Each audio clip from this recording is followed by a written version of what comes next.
So my name is Alton Toth. I'm a director on the board representing the district of Sechelt. I'm also chair of the board and will be running the meeting today. I want to take a moment before we get started to just recognize that the delegation from BC Ferries before us today is obviously an item of high community interest.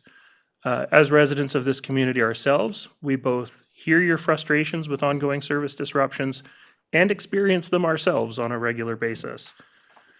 BC Ferries is attending today specifically at the invitation of the board in order to discuss the service challenges that they're experiencing.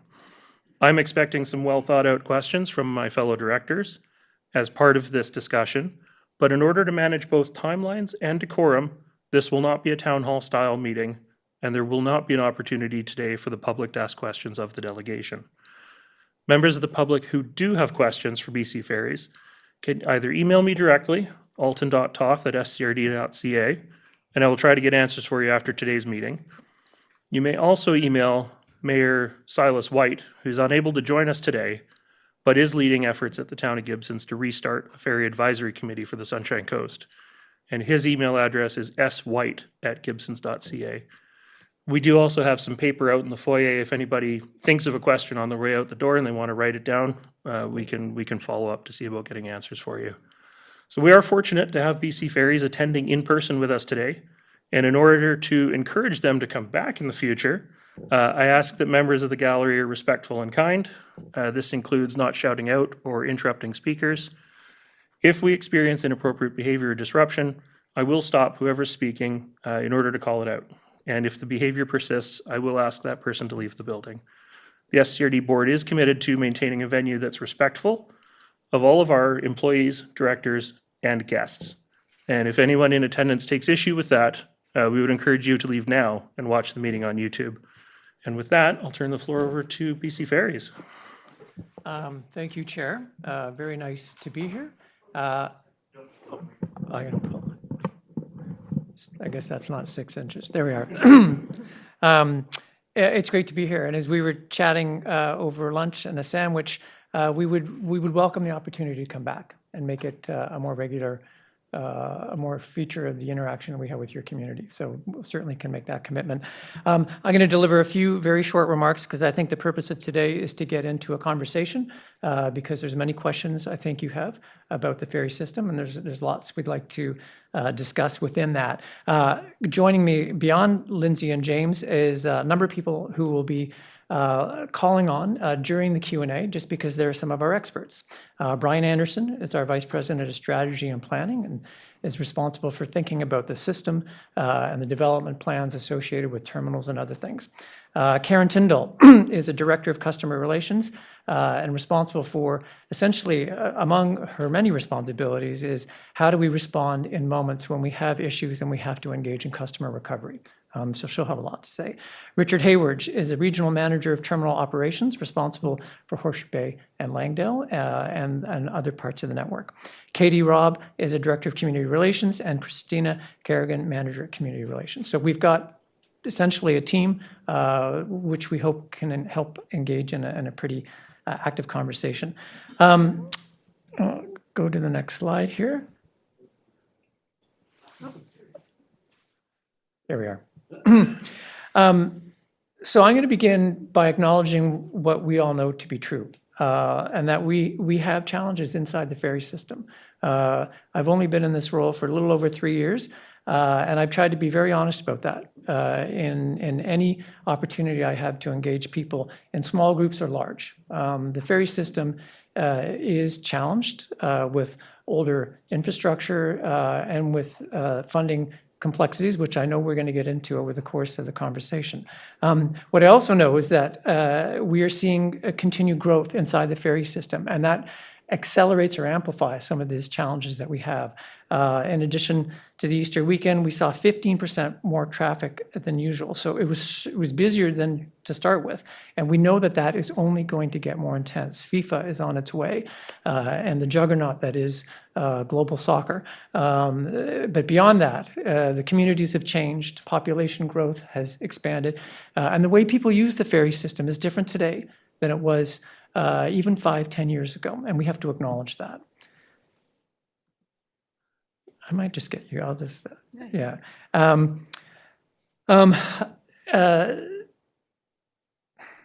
So I guess one of the issues that we've got here is to acknowledge that as the communities grow, we have to recognize that the ferry system should grow with them.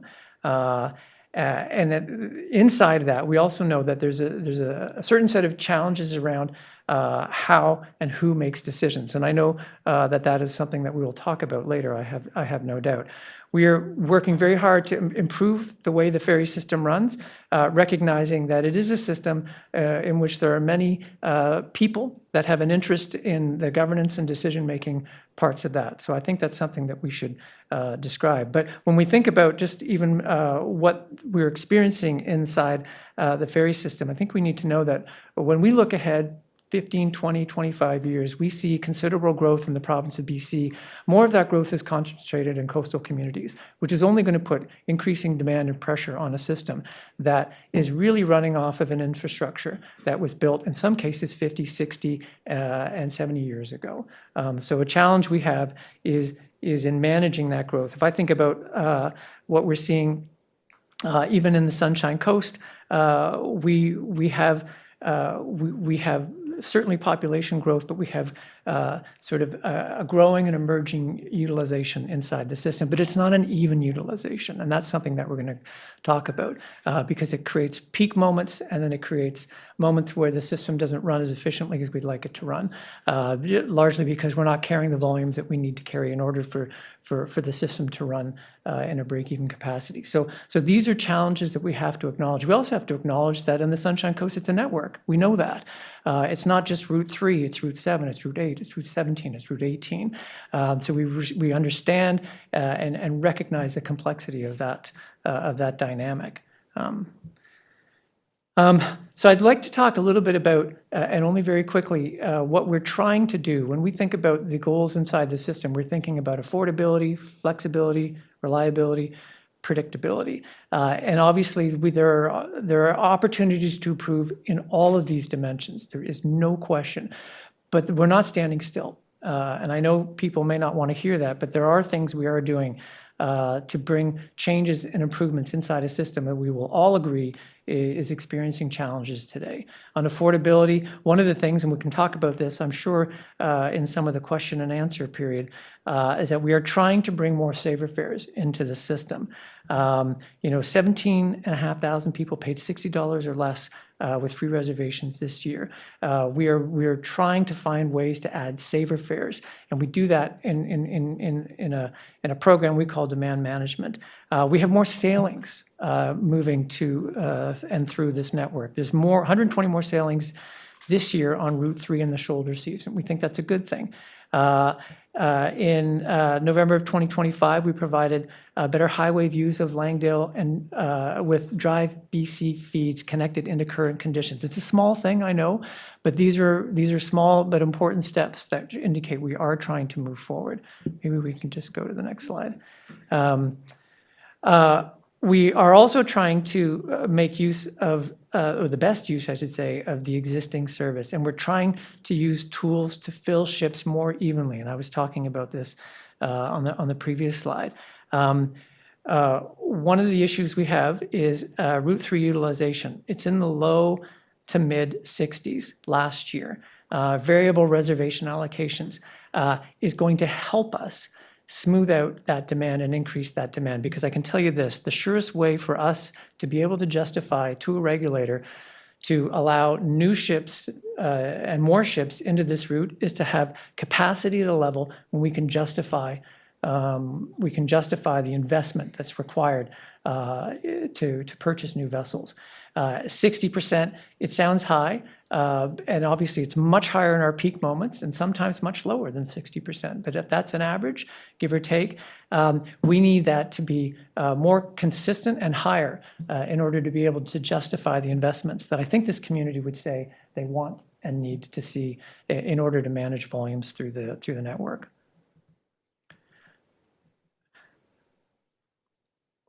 Oh, Went too fast. we went too fast. There we go.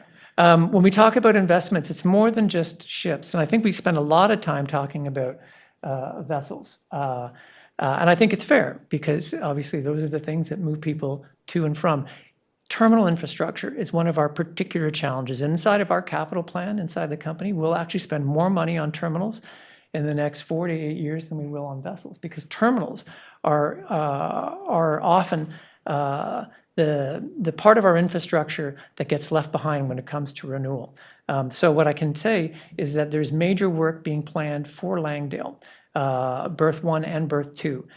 We are going to see a major life extension piece of work coming to Langdale berth 1 in early 2027 with an alternative service plan that is going to be in the works to maintain reliability. And that's part of obviously that larger plan for improvements that we're making in the Horseshoe Bay Langdale corridor. So Langdale berth 1 is going to close for 3 weeks in February 2027, but a 2-ship schedule through that berth will maintain the service that is needed. There's a lot of things that we're going to be looking at in terms of those investments, and I can get into some of those details later if people are interested, but it's a considerable program that's looking at literally an end-to-end, from vehicle ramps, lower and upper, to ramp piles, to floating pontoons, to lifting systems. It is the entire infrastructure that really requires a modernization, and that is what we are going to do. And it sits as a complement to the work that we're doing at Horseshoe Bay, which you will all have seen, I have no doubt, which is going through its own, I will call it a massive redevelopment, and largely to address longstanding systemic seismic issues in and around that infrastructure, which was built really 60 or more years ago. Okay, we can move to the next slide. So we are going to be able to engage the community in a conversation about what this looks like, how we have to think about developing our service plans, what's going to be important to the community. We did this with Horseshoe Bay, and I will say since October we've had a lot of success in the way that terminal is operating in terms of core efficiency. But I think we have many conversations that need to be had in order to build out the plan needed in order to make that short period of closure successful, both for the project and the construction work that has to happen, but also for the community that has to move through there each and every day. You can see that we're planning drop-in sessions later in May in Gibson's area, and then obviously in Seashelt. So more to say and more to come. And I guess what we would expect as well, because it's a network, it's not just one route, is that we'll have more conversations really across the coast, including Texada, Powell River, to talk about upcoming capital projects and to look at the service shifts that are going to be required within that. We have engaged with Mayor Silas White, and we will continue to do with his new Community Advisory Committee, which was mentioned by the chair at the outset. But there's a lot of planned activity for Blubber Bay, Powell River, and Comox through the summer, again, to talk about these important projects that are going to bring sort of a renewal or the beginnings of renewal into a lot of that core infrastructure. And I'm just going to close with a quick word, and I know this will come up in the Q&A as we look forward, because a lot of people are saying, well, what's ahead for BC Ferries? How are we going to address these required investments, and how are we going to bring affordability to a system that many feel is escaping the grips of affordability? Well, I can tell you that we're going through a regulatory process that will begin in September when we make an application or submission to our regulator for the 4-year period between 2028 and 2032, where we will essentially advocate for what we think the system needs, both in terms of running day to day, but also in terms of the investments that are needed in core infrastructure, terminals, technology, and vessels. This is a conversation of which we are a part, but which we are not a decision maker. And there are a number of parties that will be actively either involved or watching this, not limited to, obviously, the commissioner, who has the responsibility to review and assess the application that we'll put forward, but also the provincial government, which is essentially the entity that not only owns BC Ferries as in a shareholder kind of sense, but also contracts with BC Ferries for the service it wants to see inside the system and the investments it wants to make in order to deliver that contracted service. So in my view, September 26th is the beginning, not the end, because this submission is really the start of a conversation that will last probably the better part of 18 months. And so I'm going to probably leave it there because I think we can talk a little bit more in the Q&A about what that looks like. So why don't I pause and thank you for the opportunity to come here and engage in a conversation. Thank you very much. And just while I wait for my directors to start popping hands up, I did want to flag, you mentioned two-ship service during terminal work when the one berth will be offline. And a couple of years ago, we had two-ship service because that berth was offline. And even though the ship capacity was less, it felt like we were getting more service just because like the ships were running very regularly. You didn't really have to think about when they were running. You could get down there and get on a boat. And if you had to wait, it was only an hour or two, right? It was, it's a hidden gem, bonus of that terminal work that gets done. I'm going to go to Director Bax, and then Director Inkster, and then Director Stamford. Thank you for coming, Mr. Jimenez. I know that from your history with ICBC, you spent a good number of years working with them, 20 years, and then your last 5 years with them was as their CEO now. And you've been with BC Ferries for 3 years now, and I've got a lot of faith in your ability to do some good work there. My question right now is, what is the corporate structure, and how is that helping or hindering your ability to make substantial changes that our community depends on? It's a good question. So and I won't get into the weeds on the model because I think that might. Oh, yeah, it is. Sorry. So we are an operator inside a model that has a regulator, 2 boards, and then obviously government. The government has a relationship in the sense that it sets out the contract that we have to sign that delivers a certain level of service to communities up and down the coast.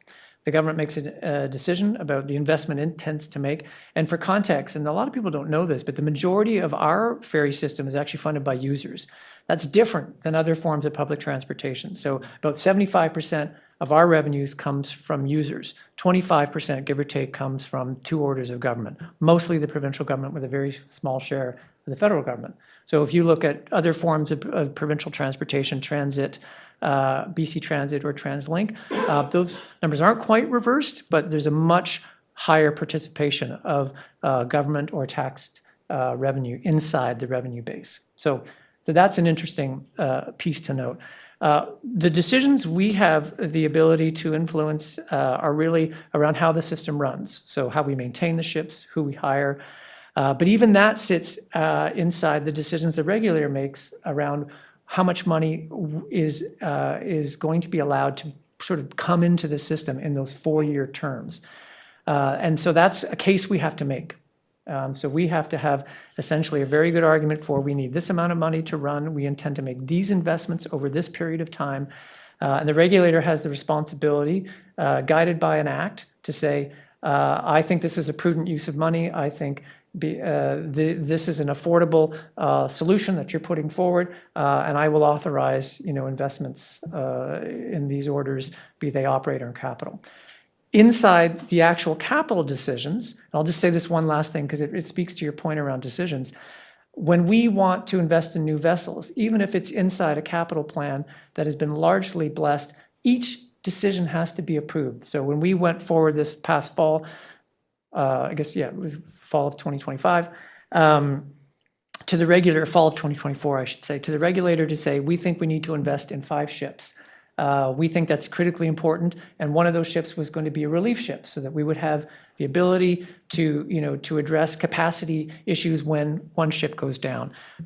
That decision wasn't accepted, and I think the regulator looked at that and said, I don't think there's an affordability layer inside of that application. I need to know that there's going to be money inside the system in the future that ratepayers are going to be able to afford to pay for that investment. So I don't even get to decide necessarily how many ships we get to build. I get to decide how many ships we ask for. I get to decide the case we make. I get to decide the information that goes inside of that. But there's other people who have the responsibility of determining whether that's a prudent use of investment. So it's complicated. So I think you should have asked for more ships. If you ask for 5, you're going to get less. If you ask for 10, maybe you get 5. That would have been great. So do you think that the structure as it is limits the amount of federal money that we can receive? Is there another way of structuring this organization that will allow more federal money to flow to it? I don't think the structure limits anyone from investing in the system on any order of government at all. I think what the federal government would say, and I'm not the federal government, but they would point to its responsibilities vis-a-vis ferries as an inter-provincial accountability as set out in the Constitution, and that's why you see more money flowing into East Coast ferry systems, which move between PEI and Nova Scotia, or Nova Scotia and Newfoundland, or Nova Scotia, New Brunswick. So that's. I'm not making that argument for them. I'm just saying that that's the argument I hear. But I will have to give credit where credit is due, in that the Canada Infrastructure Bank provided us with below market interest rates, substantial below market interest rates, to help fund the investment of the new ship. So it's not operating dollars. It did help and provided an enormous benefit to all of us, British Columbians, for the investments that we needed to make on these new major vessels. Thank you for the answer. So you're not advocating Vancouver Island become its own province? Or the Sunshine Coast. Director Inkster. Yeah, thanks. Thanks for coming. I've met all of you before, and Lindsay knows me well. Probably sometimes unfortunately, because I bug her. But that's what I have to do to represent our citizens with our ferry concerns. 3 things. I want to see newer ships faster, sooner for our route. It's too long for what we're waiting for with our aging vessels. We all know how old they are. So I'll keep asking for those every time I see you. I know that other directors are going to ask more questions about governance if it wasn't asked, because the community is wondering about that as well. But what I want to do is, other than the issue of newer ships sooner, I wanted to ask about two issues. The double ferry run that you do in the summer, 2 ferries. I think I've been listening to the community. I think it starts too late and ends too soon. Because when it's beautiful, people want to be up here. And it's beautiful right now, so people are coming up here, and yet the second ferry doesn't start for a couple of months. It may meet the high school people out of school, so it meets that, but it doesn't meet the needs of our community. Just to let you know that we need 2 ships longer during the summer months. And I also wanted to ask the other question about the pedestrian access piece at Langdale. There's been a plan in place and maybe some potential funding a number of years ago for a pedestrian ramp in Langdale. I would love to see that plan revisited, because as anybody that gets on and off the ferry knows, that's a delay on our side, with pedestrians having to come on and off, and then cars to go on and off, because you obviously can't mix the two and it has to be safe. So if we put that plan back on as an idea to have a pedestrian ramp like they have at many other ferry terminals, that we can load and unload at the same time, pedestrian and cars, it will take 10 to 15 minutes off the Langdale load and unload. We'll speed up the ferries crossing. We'll get maybe more ferries to come in and pick up people, because we have extra room at the berths. So those are my 2 points for now. Thanks. Would you like me to address? There's 2 things we can address quickly if you want. 2 ship service earlier. I'll say one word, and I'm going to ask Brian Anderson to respond as well, particularly on the second question around pedestrian ramps and investments in the terminal. Our challenge in this system is, not only do we not have excess ships in our peak, we don't have excess ships in our off-peak, because in our off-peak between, I'll say, middle of September to really the beginning of June, we put this year 21 ships through their maintenance periods. And we have to do that. That's a regulatory requirement for those ships to run, to go through a period of scheduled maintenance. And so that's the dance that we have. I've heard Brian describe it as a ballet, because it's an incredibly complicated thing when you take ships, and it's not one ship at a time, it's often multiple ships out of service. And we have to cram in a lot of work in a very short period of time. So we're often limited, not just because of funding and capacity needs, it's because we literally don't have the vessels to be able to deploy earlier than we'd like. So that, I'm not making an excuse, I'm just describing a real constraint that we have in our system because of the absence of relief vessels.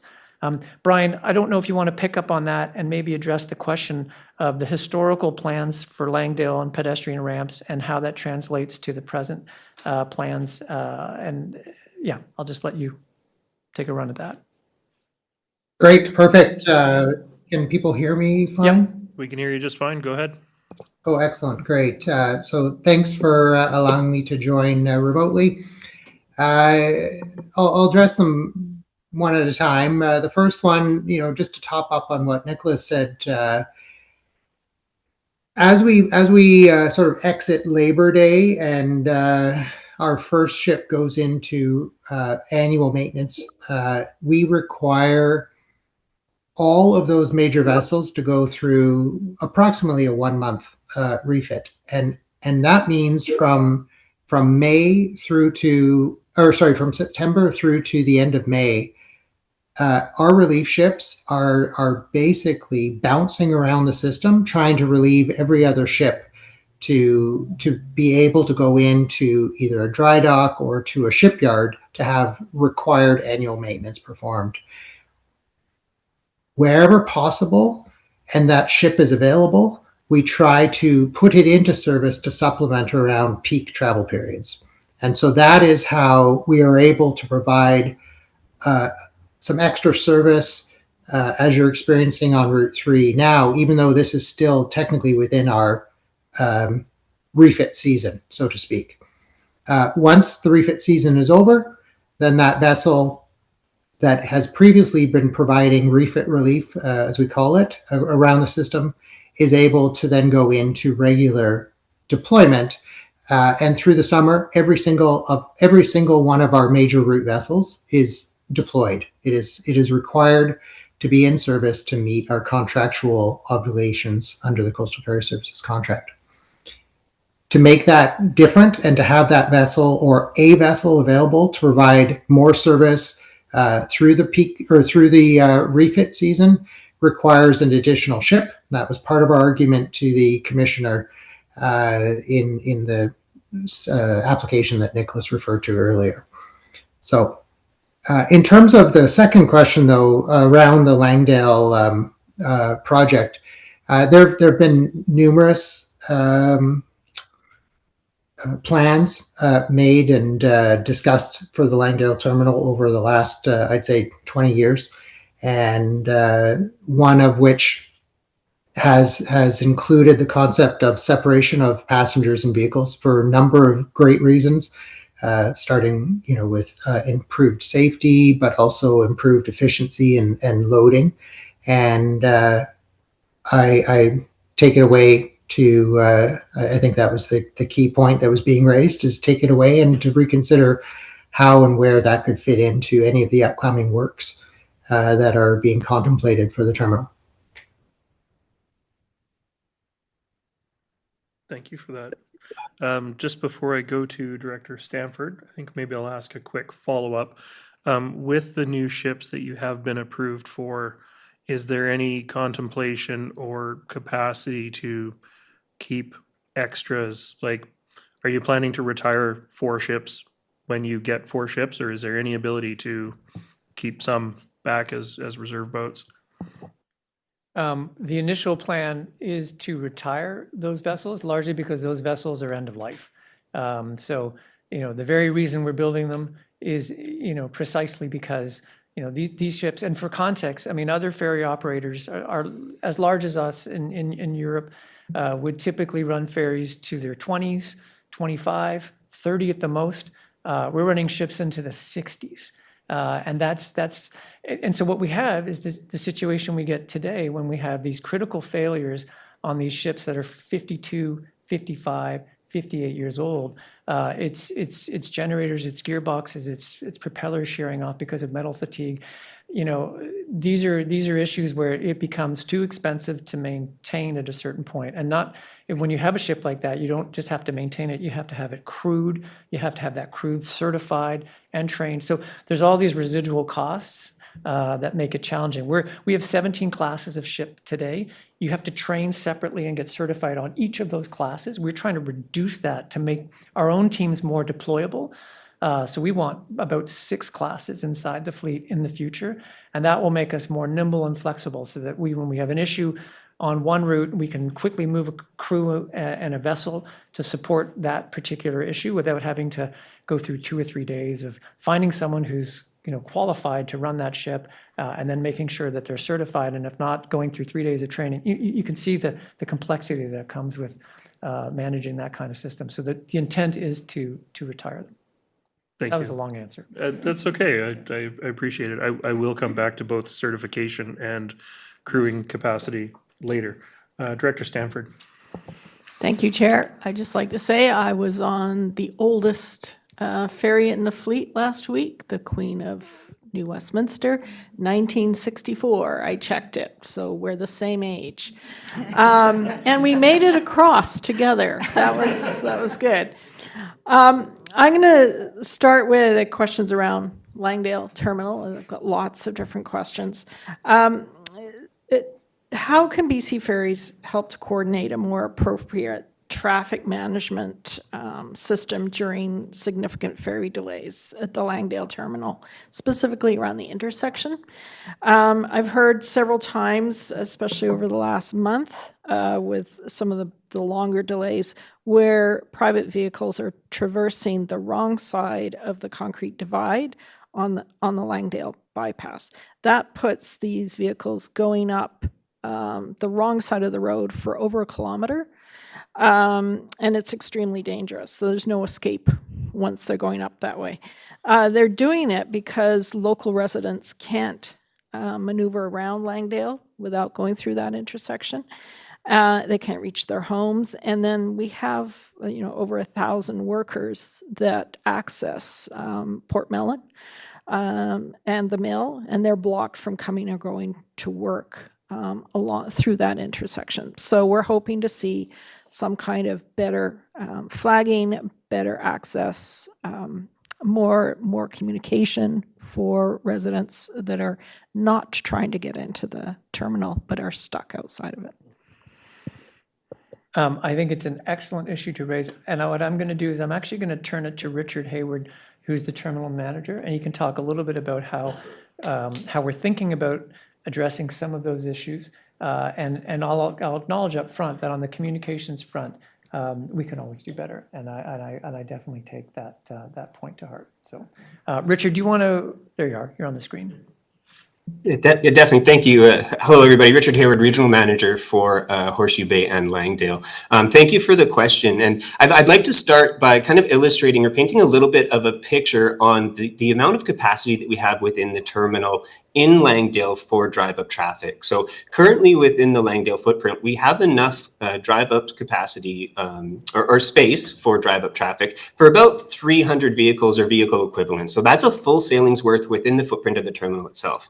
Outside of that, we also have the overflow lot, which is opened up, which also has a similar amount of capacity to support our customers. So when we think about, when we get into issues of major disruptions and multiple delays or lates, where we run into some of the challenges is when people are at home waiting for the service to resume.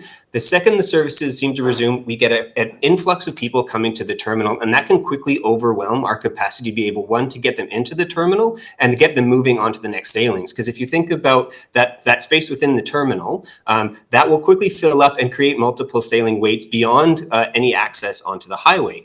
Now, once we get into challenges where we have a flood of people coming through, we only have 3 booths available to support customers coming into the terminal. And outside of that, before the stoplights or that intersection, there's another capacity for about 15 vehicles to each of the 3 booths. So it's a very short footprint.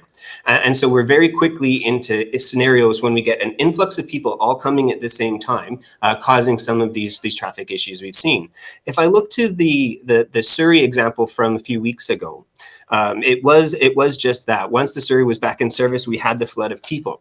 Now, with that and the vessel being stuck in Horseshoe Bay, we had a challenge where our contracted traffic control support that we do, and we have support for traffic control that comes out on highways, and it is pre-planned for peak times such as long weekends and such, but not pre-planned for ad hoc incidents. On ad hoc incidents, though, we do have the ability to quickly pivot and bring some traffic control from the Horseshoe Bay side over to support Langdale to help keep that flow moving. Now, again, going back to the Surrey incident, and I'll try to be mindful of time here, but that incident created the fact that the vessel was stuck here and our traffic control support was coming from Horseshoe Bay, and they didn't have their flagging vehicle or equipment to be able to further support and go further up on the highway. One of the learnings we took from that incident is we're now working with that traffic control to bring them and have a vehicle staged with all of their equipment in Langdale. So all we have to do is get that support to the terminal to be able to have greater control and access to solve that. I'll pause there. So just a very brief follow-up. Is there any avenue to bring police in at that point, just because it was so dangerous? And I had at least 4 people tell me about different vehicles going up the wrong side of the cut. Most definitely. And in fact, the moment that we see that building, and even if we anticipate that we are going to have traffic coming down and causing similar issues, we reach out to the police immediately. The response back is generally helpful. They will try to do what they can do, and they will bring support to help do that crowd control. Unfortunately, we're not always successful in getting that support to be able to manage that crowd control. The other piece of I'd like to illustrate is we're limited to where I can put my terminal staff to be able to support this. Because of the footprint of our property, we cannot step foot off of that. And that property line ends just before the vehicle boost. About 2 car lengths further from the vehicle boost is where I have span of control. Outside of that, we need the additional support from contractors with different skill sets or local folks to be able, as the police, to come and support that traffic. All right, thank you for that answer. Director Gabius. Thank you, Chair, and thank you to the delegation for coming here in person, and also thanks to folks who came today. This is not normal for us, so it's really nice. And for all the thoughtful engagement, there was some really good thoughtful engagement online, which was really good to see. And I think that goes to show the deeply felt need in the community to reestablish a connection and a relationship with BC Ferries. So thank you for being here. And so transparent and regular engagement is essential to building and maintaining public trust, as you know. But there seems to be a few things standing in the way. One is, who do we talk to, and how do we talk to this entity? The governance model at BC Ferries is confusing, and from a public perspective, accountability can feel fragmented, like everybody's pointing at the other, not quite sure who we should bring our complaints or concerns to. So what specific steps can you take within this complicated governance model to make accountability clearer and more visible to the residents of the Sunshine Coast? And one particular thing would be, could you tell us who is ultimately accountable and should be advocated to by us and by the public when service expectations aren't met? And how can our advocacy be most effective? Thanks. Simple question. How much time do we have? You know what, I'll answer it this way. When it comes to the system design and how the governance is set, that's legislation, and I think the audience is government, the provincial government. Where when it comes to contracted service levels, I think that's us and government. It's a contract with 2 parties sign. The challenge becomes, when it comes to investments needed in the system, that's where it's difficult. So here's what I would say. To advocate for the things that you want to see in the system, we're a great place to start, but we don't make the final decisions. But we certainly put forward our plans and take it into the regulatory process that's set out in legislation. So I gave the example of vessels. So, we maybe next time it'll be 10. This past time it was 5. It's on us as a company to make sure that we are advancing the investments through the system. So we need to know from the community if there are particular investments that people feel we need to make, knowing full well that we don't necessarily hold the decision-making cards on whether to make them. So I don't have a clear path for you should always go to one person.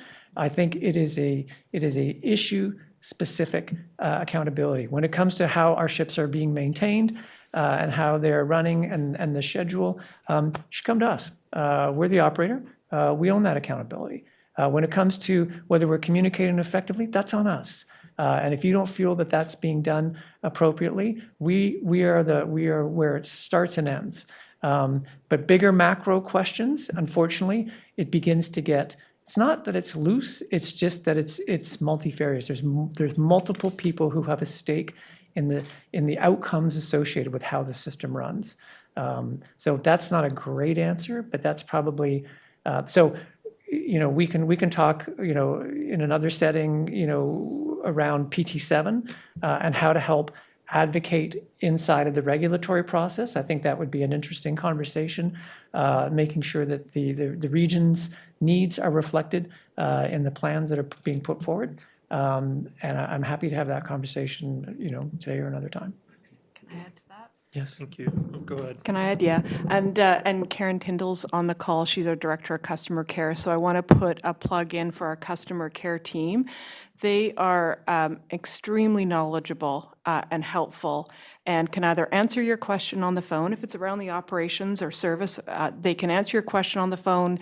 They have a team that will answer a letter, an email. And so there's a wealth of knowledge on Karen's team, and she has access across the system to make sure that she can get you that answer. So you can find it on the website. But I think it's actually a bit of a, sorry, Karen, in some places an underutilized resource because there's a deep amount of knowledge of the entire system and how every route runs and works. And I just encourage people, if they've got a specific operational question, that Karen and her team can help, or complaint, kudos, whatever. Thank you very much. And just, I'm next on the speakers list, but I'm going to tag on to your question real quick. So with the next performance term, is the moment for government and the public to start advocating when you make that submission? Or is there any plans to try and build some community buy-in, support, et cetera, before you even make the submission? I'm going to say it's probably a bit of yes and yes. So I think the process begins really when we put forward what we think the system is going to cost over the 2028 to 2032 period. But the decisions are made, over, like I said, an 18-month process. There's an interim decision and then a final decision. And there's a lot of work. So the commissioner will set out a path for public consultation once the plans are now public. And the commissioner will invite feedback, and I can't preclude what the commissioner and their staff are going to do in terms of engagement, but certainly that will be kind of a formal channel. Informally, I think government's going to be paying attention to that process as well, because it has a fairly large role to play inside the funding. 20% of our revenues come from a provincial grant. But in advance of that, I do think that as a company, we want to be clear, because this is a very different application, and I've been very, very public about this. There's a funding gap inside the system, and it's not hidden. This was started in 2024 when 4 years of 7% or 6% rate increases were bought down. So the simple math says we start the next performance term 30% behind where we need to be, unless that funding continues. So, and costs have gone up since then. So I think before, we will definitely have an opportunity to engage with local governments 100%. So it's both. And that's I will add you back to the speakers list, but that's a good segue into my actual question. So I had asked your predecessor at one of our meetings or sessions about any opportunities for us as a government to be advocating with Transport Canada and federal liaisons to look at reduced crewing requirements, because I know that Canada has a much higher crewing requirement than a lot of other places, including Washington State ferries just to the south of us. And at the time, he had indicated that it wouldn't really make any impact. And I'm wondering if that's something that you think is still the case, or is there something that we could or should be advocating for in terms of crew complements to help with cost management? I will very happily accept your offer of assistance. And I'm going to tell you, this is a really real issue. I'm part of the Canadian Ferry Association, and I regularly, in fact, just recently, as recently as last week, was talking to my counterparts on the East Coast. They're chartering 2 vessels, one from the States, one from Europe. The crewing requirements for the exact same vessel to do the exact same trip, servicing the exact same people and vehicles, double in Canada relative to Europe and the United States. So we have a very different experience here in Canada. We've been very loud with the federal government on this. I can't always say that we've been successful. And so I would highly welcome advocacy. And in fact, we can connect, Chair, after, and we can specifically sort of talk through where we think your interventions might be helpful, because these processes are sort of ongoing. There's lots of different reviews of different regulations for different personnel requirements, because there's not one global standard. It really depends based on the role and function that individual has inside of the operation. So tons of help is needed, because it's a real challenge for us. Thank you. And just before I move on to Director McMahon, to follow on that, you mentioned crew certification for ship class or specific ships. I had heard there is also a requirement for crews to be certified for very specific routes, Horseshoe Bay Langdale, for example. I'm wondering if that is true and if that compounds your problems in moving personnel around. Yeah, Brian, do you want to say a quick word on that in terms of where those requirements sit and how, if there's an advocacy sort of support role for the district, regional district? For sure. I mean, the short answer is yes. In addition to being trained on the ship, the crew need to be familiar with the operations of the route. And that just speaks to, the navigational hazards, the routing, all of the things that are unique to a route, not to a ship. In terms of advocacy, I think it's less so about the training requirements for the crews on the ship due to different routings, but more so the actual absolute number of crew that are required. Where there's some potential for advocacy to reduce, like meaningfully reduce the cost of crewing is around housing and actual recruitment of staff in the location where the ship is operating.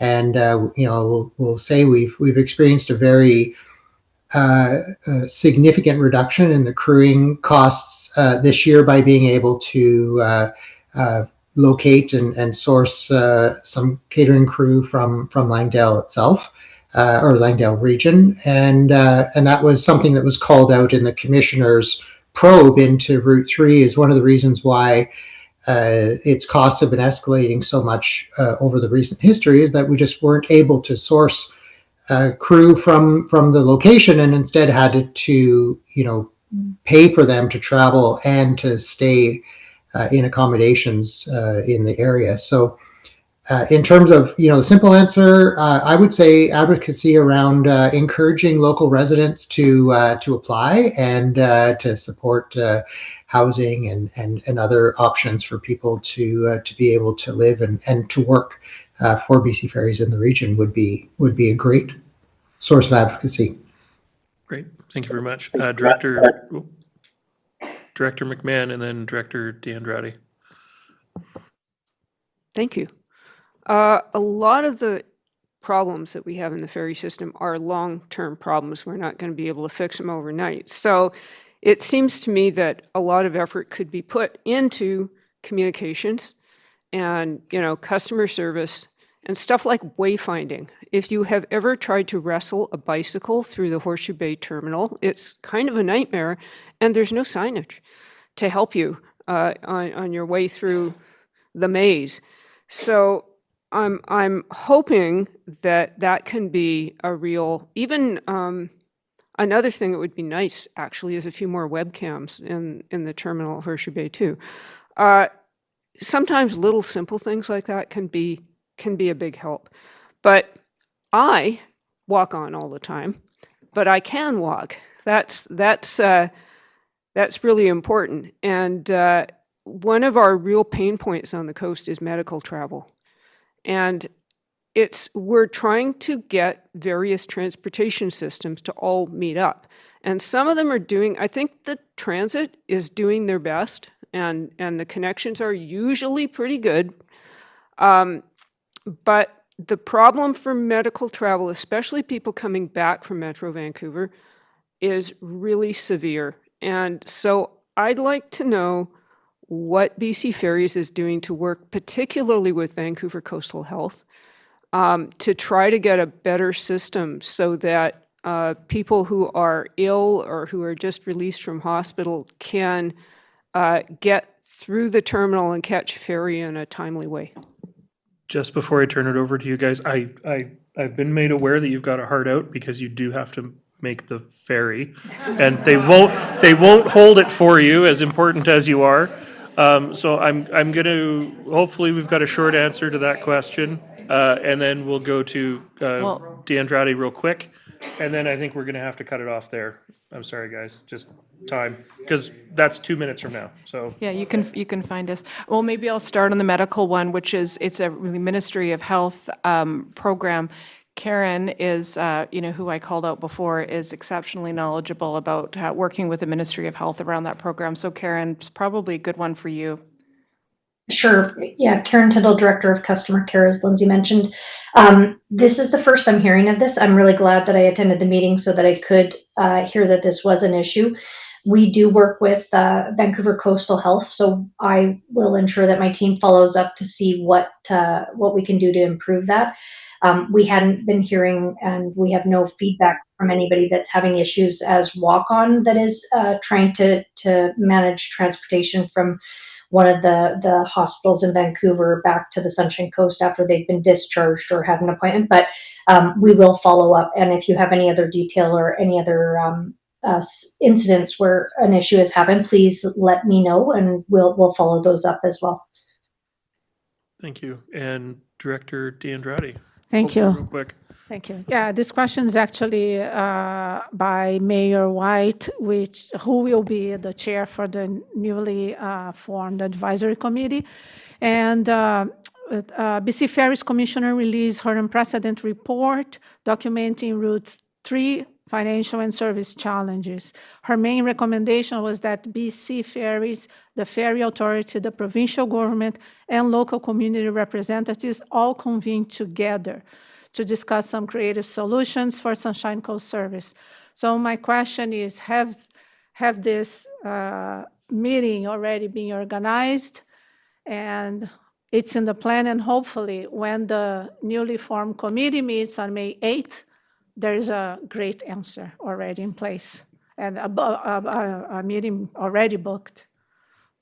No meeting scheduled, but it's a conversation we can have with the province, see what their intentions are to kind of be part of that conversation, but nothing scheduled. Okay, can I get a commitment from the ferries that you would pursue that? Not wait that, because it feels that we're always juggling between who can do what. Yeah, I Can get I it. have the commitment now? We'll certainly talk to the province about scheduling a meeting. You got my commitment to do that for sure. Yeah. Thank you. All right. I'm so sorry, Director Stanford. You guys both did get to ask questions initially, so I don't want you guys to miss your ferry. So thank you so much for being here. Thank you so much for taking the time to be here with us. We're going to take just a 10-minute recess because you got to get going, and I'm sure the gallery would love to stay for the audit. But we'll give a few minutes for the room to clear out. So thank you to everybody who has been here today.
And welcome back to the regularly scheduled board meeting for April 30th, 2026.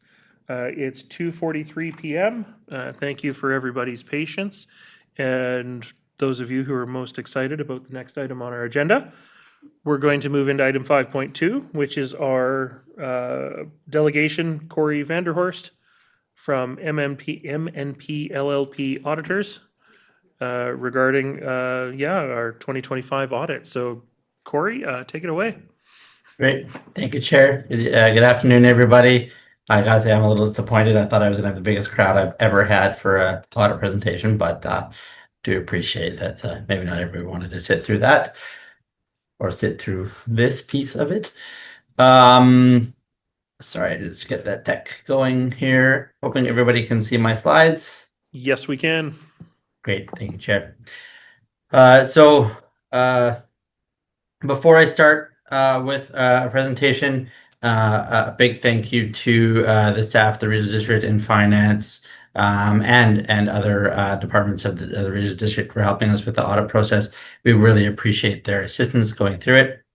It's a big task, lots of pieces, lots of things going on. So as in past years, I will take you through some financial statement highlights and then talk a little bit about the audit and the audit process. I'd be happy to answer any questions at the end of the presentation. So I will start here with the statement of financial position, or a snapshot of what was in the Regional District's accounts at the end of 2025. You can see cash and investments have increased to $104 million. Cash, investments, and receivables are $124 million, up from $110 million in the prior year. The debt that you are managing and responsible for is $17.8 million. And then you do, through the function of the way the MFA debt works, you do have the member municipality debt there on your books for Seashelt and Gibson's, both as a receivable and a payable. But total liabilities of $61.1 million, up a little bit from the prior year. If you subtract that 61.1 from the 124 million of total financial assets, you get what we call the net financial asset position, or sort of the liquid position of the regional district. If you were to get all your receivables in and how much cash and investments you would have after paying out your liabilities, that has improved from the 54 million to 63.5. Tangible capital assets, infrastructure systems, buildings, equipment, water, sewer, everything except for roads, is on the books at $166.9 million, up from the prior year's $154 million, and the accumulated surplus at the end of the year of $234 million. And I'll get into a breakdown of that amount in a future slide. On the operating statement and the revenues and expenses for 2025, you can see they're very similar on the revenue side, 80.4 million, actually down a little bit from the prior year, but above the anticipated budget number.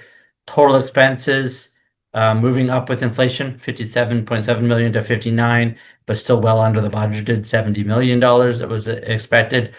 So an accounting surplus at the end of the year of $20.8 million. To unwind the adjustments that we make when we look at or we get to that accounting surplus number, I like to look at the cash flows and what actually happened in the general bank accounts.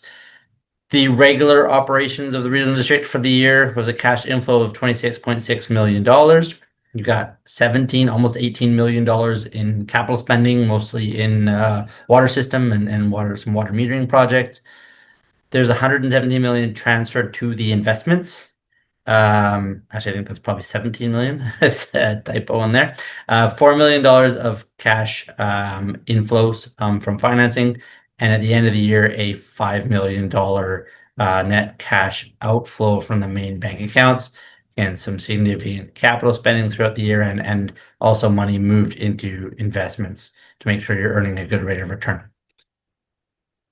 The accumulated surplus balance of 234 million is over half of it there in what we call the invested in non-financial assets. That's the value of the capital assets minus the debt. That's $140 million. There are $80 million set aside in reserves. Capital fund has a surplus of 10.6 million. The current fund, or the general unrestricted fund, is $2.3 million. So very consistent year over year. You do have a little bit of debt reserve cash, 243,000, and again, this amount is held with MFA. Doesn't get released until the end of those specific debentures that it's attached to, assuming that everybody was able to make their payments.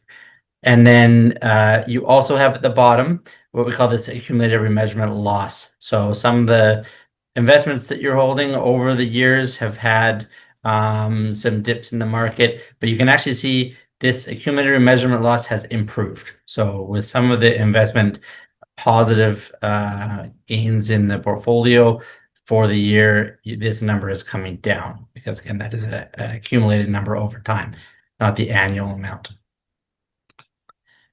Switching gears to the audit, we're happy to be providing another clean audit opinion or an unqualified audit opinion.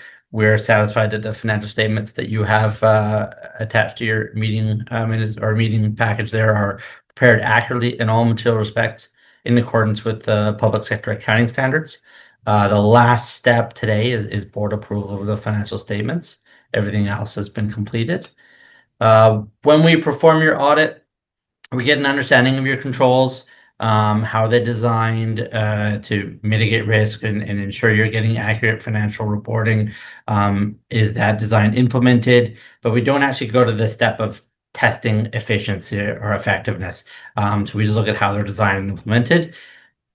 Most of the work that we do to satisfy ourselves around the financial statements and the numbers is sampling the year-end balances to form our audit opinion. We don't look at everything. And again, a big thank you to the staff in the finance department and other departments. We'll confirm our independence. Didn't do any other projects this year that I would need to disclose to you that would impair our ability to give you an independent audit opinion. And that covers from the beginning of the fiscal year, January 2025, all the way through to today. So I will stop there. That is a very quick run through of your financial statements, but I'm happy to answer any questions that the board might have. Thank you very much, Mr. Vanderhorst. And I just want to say, after having you come back every year, I'm finally really getting a grasp on the data that you're providing and the way you provide it. So thank you for that. And thank you to our staff for being such professionals when it comes to our finances. Directors, are there any questions for Mr. Vanderhorst before we move into the staff report? You've left them speechless. That's good. Thank you. I will just look around. One last chance. Okay. I didn't have any questions either. So thank you for the presentation, Mr. Vanderhorst, and for being here to highlight some things for us. Wish we had the $117 million typo that you Yes. highlighted there. But and so with that, we're going to move on to item 6.1, which is SCRD 2025 audit findings and statement of financial information.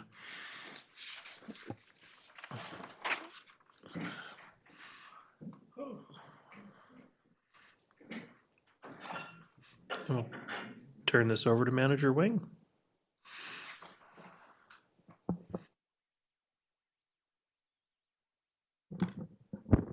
Thank you.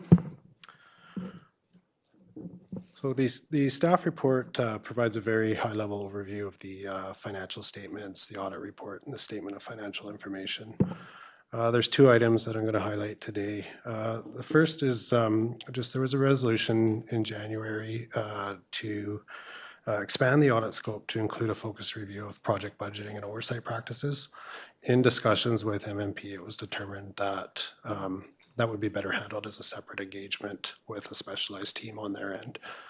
So it's really a case of, the people that do the financial audits are probably not the best suited to do that sort of work. So we put that aside, and I'll defer any questions on that to the CAO. Second thing I want to talk about is Corey mentioned the net financial assets increasing by approximately 5.9 million. So that's assets less liabilities. And that's driven in part by a decrease of 877,000 to our asset retirement obligation liability, and specifically the landfill closure liability within that. So just to elaborate on that a little bit, every year we work with our solid waste team and our external consulting engineer, and they provide an airspace assessment and an assessment of the liability. The report for 2025 was the first one that kind of encompassed the full scope of the contact water pond relocation project. So new landfill contours and airspace assessment. The result of that was an increase to the estimated remaining life of the landfill from 5 years to 7 years, so from 2030 to 2032. So good news there. The other thing that they did this year is they did a more detailed review of the closure cost estimates, i.e. the unit prices that are, part of that closure, contingencies, all of that. Those two elements combined resulted in a revaluation of that liability downwards by approximately $1.3 million. That's after adjustments for current year costs, so that's how we get to the net 877 decrease. But it just, wanted to highlight that change. The important thing to note is that these are all estimates. So we're making assumptions as far as interest rates, discount rates, closure costs, timing, all of that. And then obviously future development of the landfill too will impact that as well. It's just we don't know, with certainty what's going to happen. So once those plans are formalized and encompassed into a design operations closure plan, they'll be scoped into the liability, and there'll be another revaluation at that point. For any more information on that can be found in note 13 of the financial statements. That's on page 62 of the agenda package. So with that, I'll take any questions. Excellent. Thank you very much. Director De Andrade, I saw your hand first. Thank you. It's just to confirm my understanding. Obviously, I don't come from the financial background, but when you show the accumulated operating surplus end of year, this money is all compromised already with project, a big part. Am I correct? Thank you. I guess the best way to describe the accumulated operating surplus is it's a combination of the cash on hand, less the liabilities, but also the assets that we have invested in. And those assets are used over time. So it's not money that's available or committed that we can use. It's just, we purchase an asset for $1 million. It's going to last 10 years. We record the cost of that as $100,000 a year over those 10 years. And that reduces the accumulated surplus over time associated with that asset. May I follow up? I just want a confirmation because it's interesting because we had in the past election someone that looked at not the SRD but the town of Gibson's, and the impression that the public has that we are sitting on a pile of money. I just wonder if there's a way of explaining the lay person, because even I see these reports, this is my 8th year in council, and still, you look at this number and it's like, oh my God, 220 million. Why are they trying to increase my taxes? So anyways, I don't know if there's a way. I understand that the report is also prescribed. You cannot, but anyways, I will love this because that was a topic of discussion in the election. Do you have the simple answer that? Yeah, I think I can provide some additional context to that. So, Corey, Mr. Vanderhorst, he referred to an accounting surplus. And that's like the annual operating surplus that we're reporting of 26 million. But as a local government, we're accounting for, when we budget, all the sources and uses of funds that come in. So we refer to that as a budget surplus, so to speak. If you refer to, let's find the page number here. So the supplementary schedules, and I'll note that these are unaudited schedules.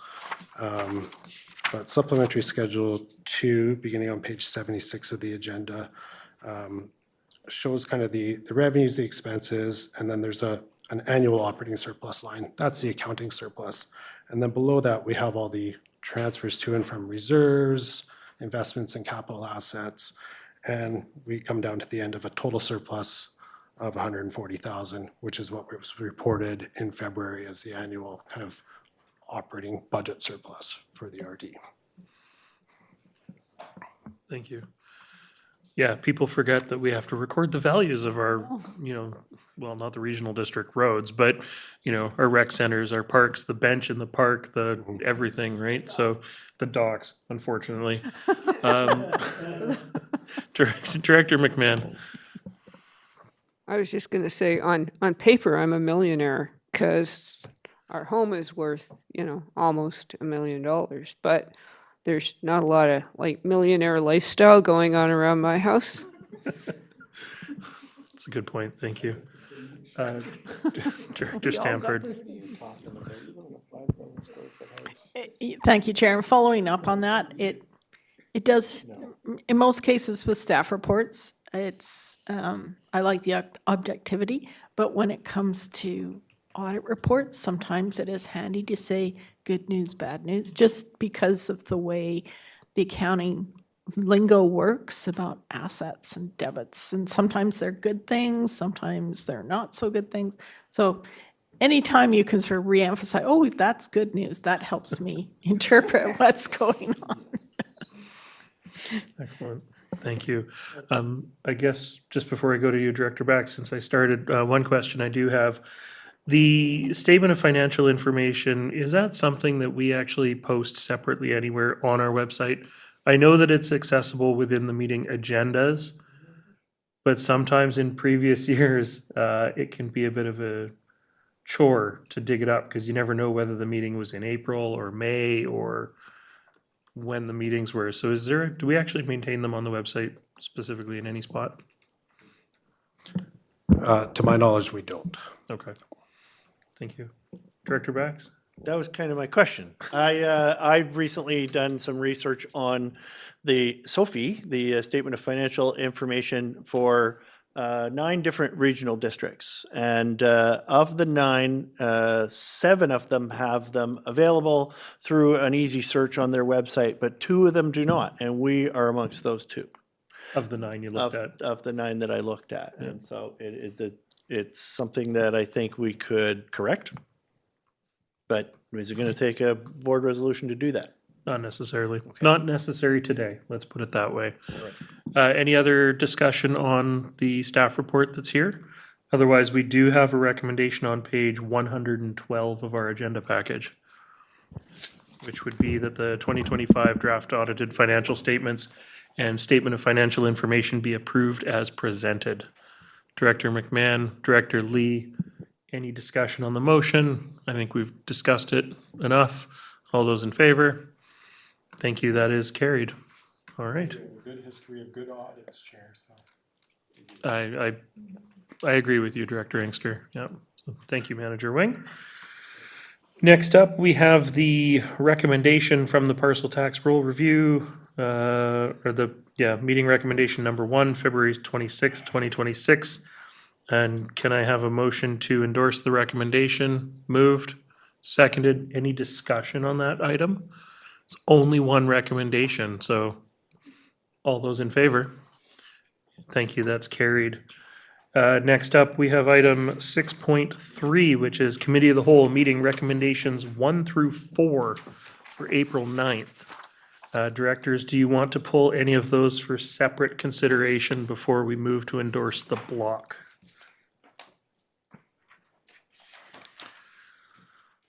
If not, may I have a motion to endorse the block, please? Thank you. And I've got a couple of seconders for that. Is there any discussion on that? If not, I will call the question. All those in favor? Any opposed? That is carried. And next up, moving right along, item 6.4, Electoral Area Services Committee meeting recommendations 1 through 13 for April 16th. Again, directors, are there any that you want to pull for separate consideration? And seeing nobody reaching for a microphone, can I have a motion to endorse the block? Moved Director McMahon, seconded by Director Lee. Any discussion at all on this item? If not, I will call the question. All those in favor? Any opposed? That motion's carried. All right, next up is item 6.5, which is request for amendment to exemption from SCRD noise control bylaw for BC ferries. I think the report speaks for itself. It's too bad they're not here to pitch their request themselves, but directors, any questions on the report? Oh, Director Stanford. Not a question. I was just going to put the motion as presented on page 127, but I do want to add, before I do that, I did put this out to the local community, asking them, had there been any issues during this time? And there's been no concerns about the noise overnight, although there has been a comment about ways to reduce the announcement sounds as they come into dock in the evenings. I will forward that along with all the other comments that I've received over the last 24 hours. So just one of those things to think about when you live near a ferry. Anyway, so I am recommending the recommendation on page 127. Thank you. And this is electoral area directors. Do I have a seconder? I got a seconder, a couple of them. I hear you on the announcement thing, not part of the terminal work request. So that's something that they've got to work on complying with, I guess. Any discussion on that? I will call the question. Electoral area directors, all those in favor? Thank you. That's unanimous. Okay, and next up, we have item 6.6, placement of notice on title. This is from our chief building official. Welcome, Mr. Kennett. Thank you and good afternoon. Brief introduction. Section 57 of the Community Charter authorizes the board to direct a corporate officer to register a notice on the title of a property where a building contravenes a regional district bylaw. This measure is not intended to be punitive. Rather, it is used to encourage compliance and to provide notice to prospective purchasers and other interested parties.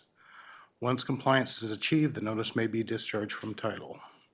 Today's report provides relevant information and presents a recommendation with respect to one property. Staff have not been advised of any property owners wishing to speak to this matter and are available to respond to any questions. Thank you very much, Mr. Kennett. If there is anybody online that is an agent or attached to this property that would like to speak to it, this is 707 Arrington Way in electoral area F. Please raise your hand and we can give you permission to speak. Okay. And with that, I'm going to go to Director Stanford. I have a question first. Has there been absolutely no contact with this person? Sounds like you reached out, but I wasn't sure if there'd been any response back whatsoever. Thank you for the question. There's been no response of late. In years previous, an agent acting on behalf of the owner did contact us and did extend the permit at one point, but since that time, we've had no response. Thank you. Okay, I'd like to recommend, I always do that. I like to pass the motion on page 130, the recommendations. You'd like to move the recommendation Yeah, as that's it's what I want to presented? do. Yes, that's exactly right. Perfect, thank you, and I've got seconder for that. Any further discussion? If not, I will call the question. This is voting all directors. All those in favor? Thank you, that's unanimous. Thank you, Mr. Kennett. Thank you. And next up, we have item 6.7, Water Supply Plan Feasibility Study Long-Term Groundwater Supply Sources Contract Amendment. Manager Waldorf, you're in competition for the longest report title. I didn't win? No. Yeah, we'll add some acronyms next time. Thank you, Chair. This report's following board's direction to continue investigation and information gathering towards developing the well field at the hospital in Seashield. It's the continuation of a contract with KWD, our hydrologist that helped us with the 5 wells investigation, to continue the data gathering throughout this summer in preparation for development of the production capacity wells, which would be the larger production sized wells. Yeah. Great, Thank you very much. Just before I go to you, Director Bax, I'm going to put our corporate folks on the spot here. It's regional water. Is this regional water participants or is this contract amendment so it's everybody? There's actually no voting information on the cover sheet.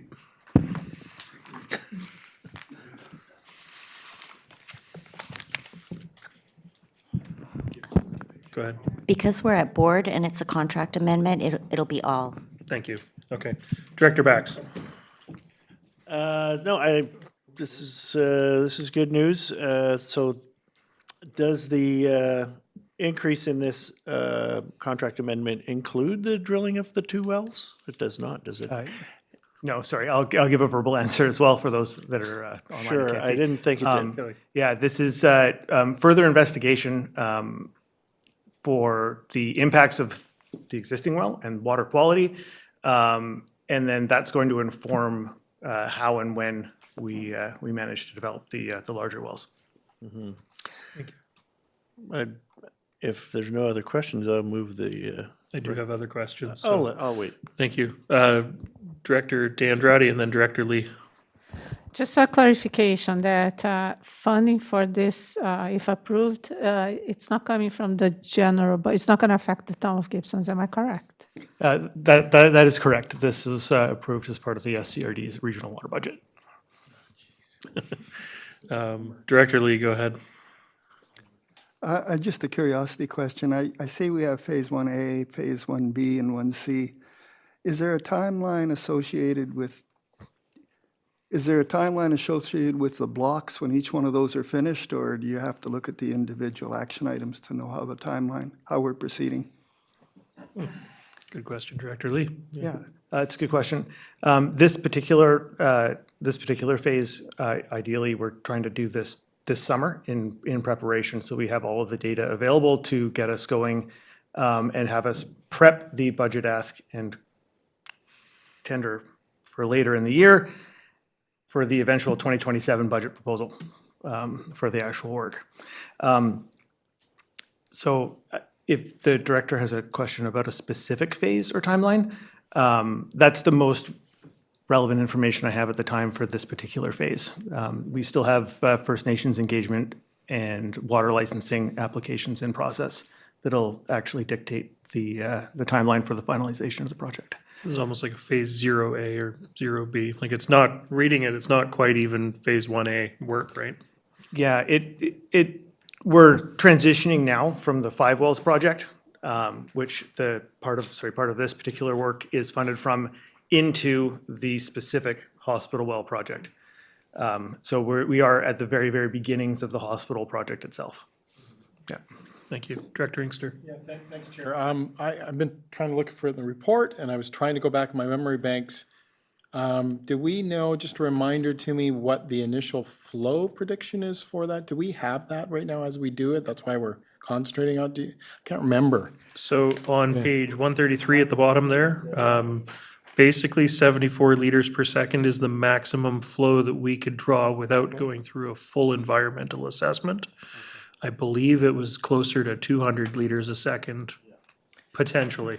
Yes, the chair is correct. Without an environmental assessment, we're limited to about 74 liters per second. The estimated potential flow without the further testing that we're doing now and also drilling the production capacity test wells to ground truth, that was in the neighborhood of 180 liters a second, I believe, was a potential capacity number. So 74 liters times 60 seconds, 60, 24 hours, that's a lot of water. It's a lot of water. Okay, good. So that means the aquifer is fairly healthy. And this is part of that testing to prove it, because I think it's a 3-day pump test or a 7-day pump test that was done previously. So, Okay, yeah, this is to get that a little more truthed out. yeah, So, okay, good. all right. I don't see any other hands up. We do have a recommendation on page 133, 2 of them. Director Bax? Oh, yes. I will move the 2 recommendations as they appear on page 133. Thank you very much. Do I have seconder? I do. Thank you, Director McMahon. Any further discussion on this? If not, I will call the question. All those in favor? Thank you. That is carried. Thank you very much. All right. Next up, we have the West Bay Float and Anchor Replacement Contract Award.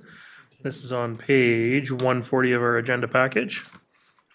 No intro to this, so staff are here if there's any questions or discussion or contemplation. Director Stamford.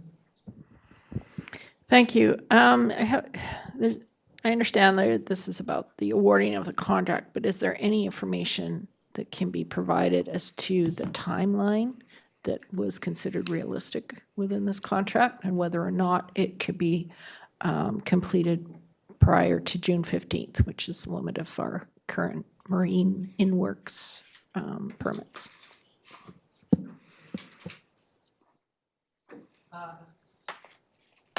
We believe it will be. We believe it will be completed before the June deadline when our DFO permit expires. Go ahead. So, and a follow-up, I noticed there's a work notice that's starting May 4th. I just got an announcement, and I'm just wondering, is that just to keep the float going, or is that part of this project?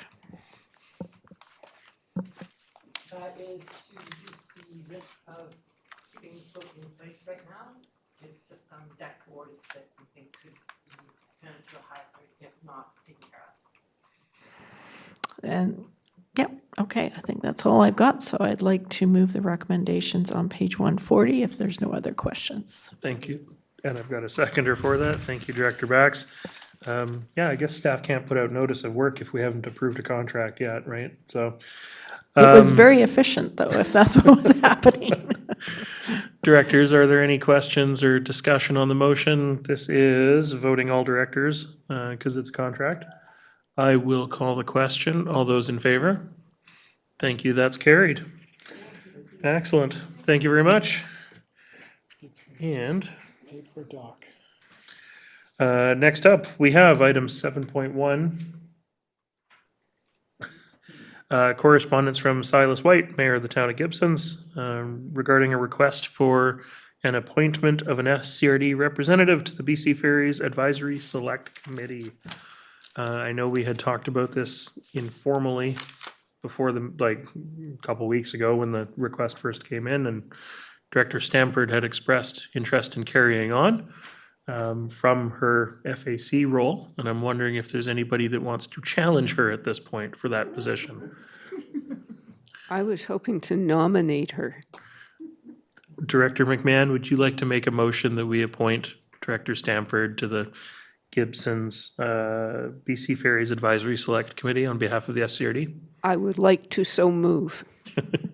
Thank you very much, and I've got a seconder for that. Director Stamford, thank you for volunteering to carry on in that role. I will look if there's any other discussion. All those in favor? Thank you, that is carried. Okay, next up, we have item 8.1, which is a motion regarding some rescheduling of meetings due to conflict. And so this is on our cover page, on page 2 of the agenda package. Directors, would anybody like to make that motion? Thank you. I've got a mover and a seconder. Is there any discussion on this? So this is right at the bottom of page 2 of the agenda and onto the top of page 3. And with that, I will call the question. All those in favor? Any opposed? That motion's carried. And item 8.2 is a motion regarding a resignation from the Sunshine Coast Accessibility Advisory Committee, or SCRAC. And would somebody like to make the motion that's presented there? Thank you, Director McMahon. Do I have a seconder for it? Thank you, Director Inkster. Any discussion?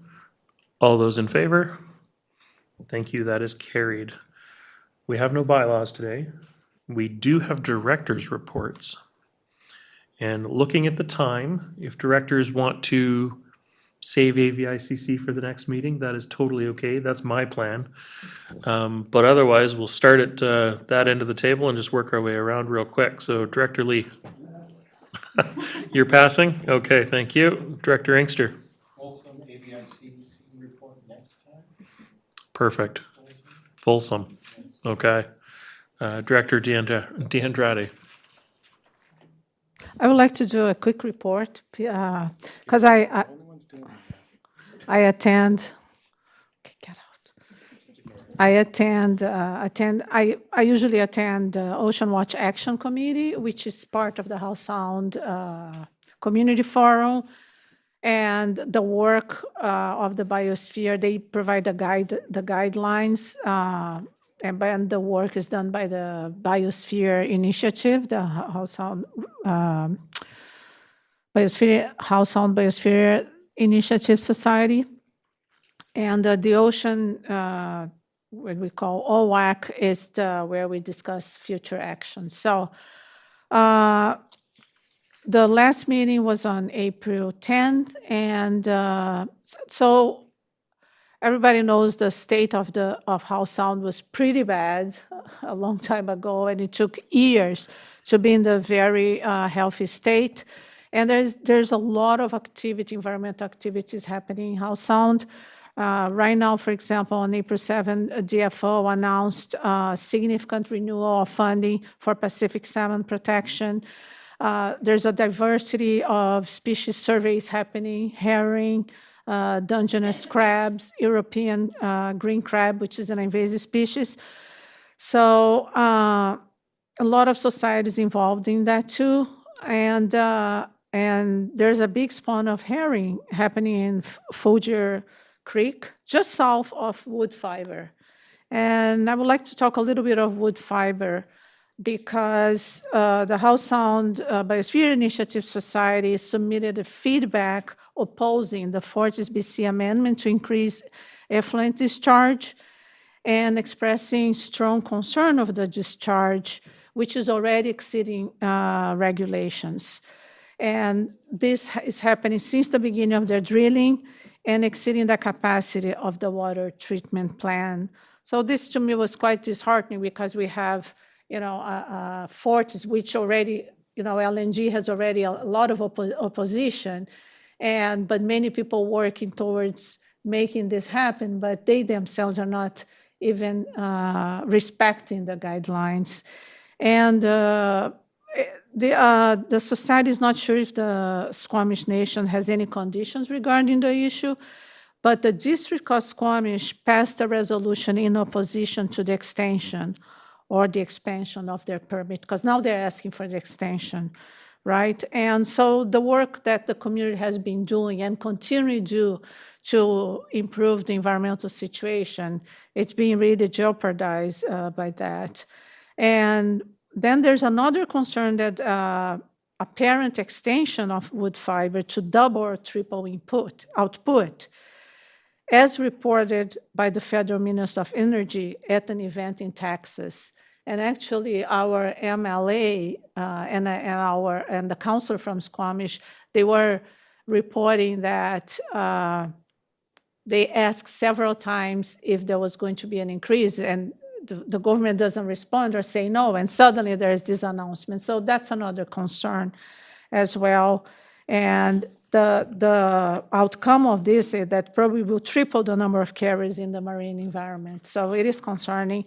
And the society is asking for anyone, they already submitted a letter, but anyone that is willing to submit a letter to support that. So, yeah.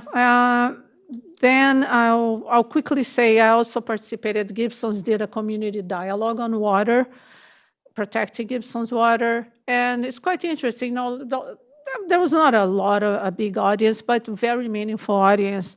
But I just want to highlight that it was also discussed, but it's on our website. We have reduced water consumption 50% since the implementation of water meters. So that's amazing. So I don't think it's only personal, people are just more aware, but it's also leak detection. So water meters work, and I think this is really important. Any information can be found on the website. And just to finalize, I participated on a day of mourning at Dougal Park, and you have a circle, and then people disclose, and there's people from WorkSafe BC and other unions. But there was one person that shared his thoughts or her thoughts is the increase in students' violence against staff. That to me was shocking to hear. And it's very disheartening and alarming to hear that. And obviously, usually the interpretation is, oh, it's an increase in mental health. But I think, there should be more understanding. What is this triggering? What is this mental health being triggered that ended up in violence against staff? So anyways, to me, I could never imagine that I was going to hear this in a congregation like we had. So I don't know what we can do about, but I thought it was important that we are aware of this. And obviously, I'm going to bring to our student counselor and yeah, because yeah, I was really surprised to hear that. So thank you. Great, thank you. Director McMahon? I'm going to leave most of my report till next time, but this reminded me that we attended the House Sound Forum about a week ago, and I had the opportunity to use a sentence I've never used before, which was, my water taxi was delayed by orcas. So I'm going to leave the report up to Director Stanford. Thank you very much. Director Gavious, go ahead. Thank you. Yes, I'll give a bigger report next time, but just want to highlight the volunteer fair that happened a couple weekends ago at the Senior Center. What an incredible event. So many opportunities to volunteer, so many volunteers on the coast. They really do make the world go round. So a big shout out to all the volunteers out there, and hopefully they got some new volunteers in the mix through that event. And yeah, I'll leave it at that for now. Until next time. Great. Director Bax? I'm going to be writing my newsletter this weekend, and I will bring a copy of. I'll send a copy of that to all the directors here, and if you're a resident of Roberts Creek, then you get to read it through the boot tails. And I'll just leave it at that for now. Thank you. Director Stanford?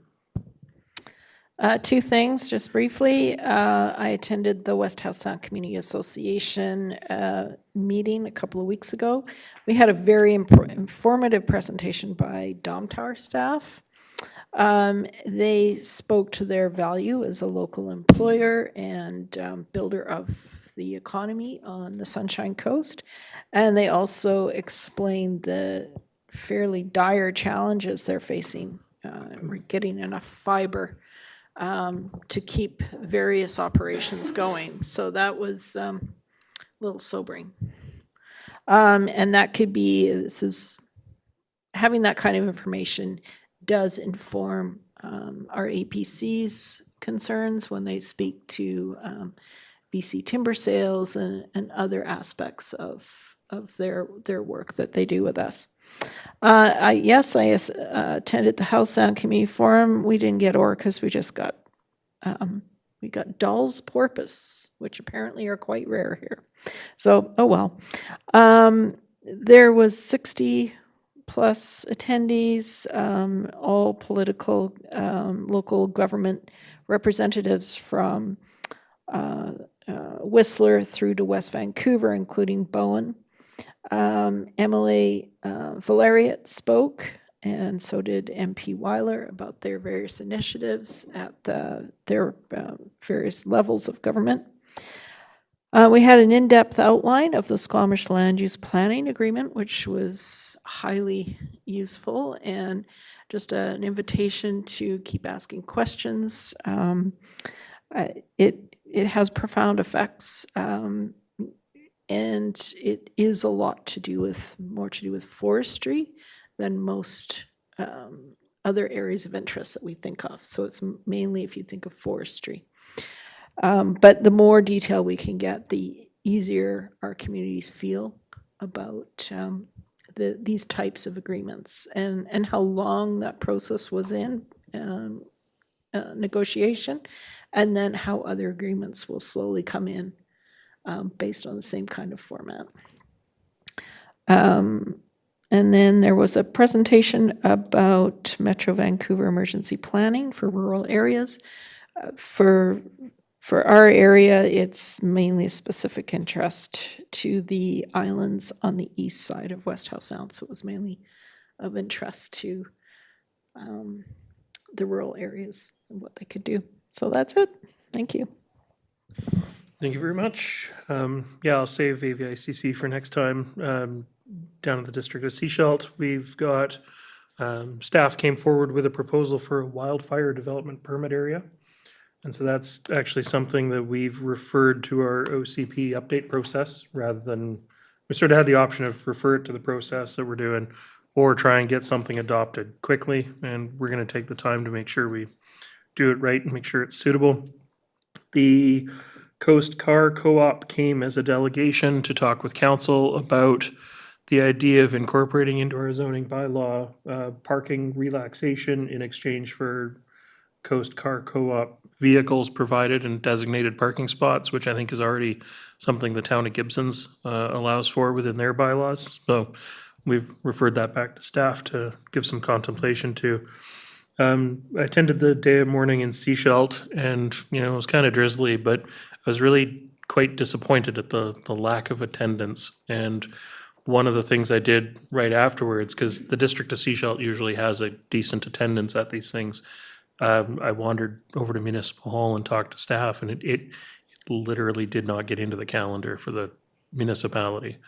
And so I didn't see any public advertising for it. I wrote it down when they came as a delegation. But I think it's really important that we show solidarity for injured and killed workers in the workplace. So I think the last thing I'll mention, May 11th, the Sunshine Coast Community Forest is having its AGM, and that'll be at Municipal Hall, I think. And they've got a really good guest speaker lined up, so hopefully a bunch of folks can make it out to that. And with that, we're gonna move on. We have no new business. We do have an in-camera session. So I look for a motion that the public be excluded from attendance at the meeting in accordance with section 91 ACK and 92B III of the community charter. Moved, seconded, all those in favor? That's carried, thank you. Do we have any questions from our audience? From the audience. Yeah.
Oh, he's gonna break it again. And welcome back to the regular scheduled board meeting for April 30th. It's 4:26. We've concluded our in-camera agenda.